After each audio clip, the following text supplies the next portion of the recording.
মঞ্চে উপস্থিত সকলকে শ্রদ্ধা, ভক্তিপূর্ণ প্রণাম, অভিনন্দন ও আগামী শারদীয় শুভেচ্ছা জানাই।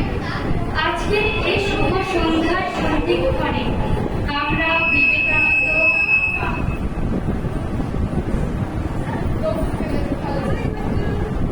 বিবেকানন্দ কোচিং সেন্টারের সকল শিক্ষক মহাশয়গণ এবং ছাত্র ছাত্রীবৃন্দ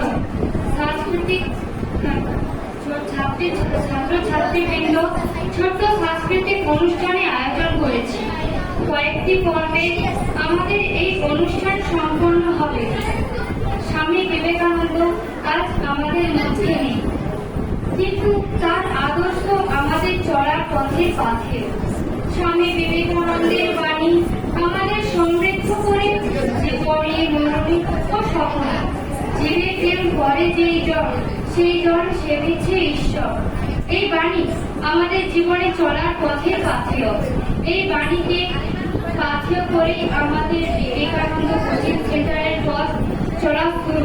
তাই আনুষ্ঠানিক প্রাথমিক পর্বে স্বামী বিবেকানন্দর প্রতিকৃতির মাল্যদান এবং পুষ্পার্ঘ্য অর্পণ এবং প্রণাম জানিয়ে আজকে সাংস্কৃতিক অনুষ্ঠানের শুভ সূচনা করবেন আমাদের কোচিং সেন্টারের প্রিয় শিক্ষক মহাশয়গণ।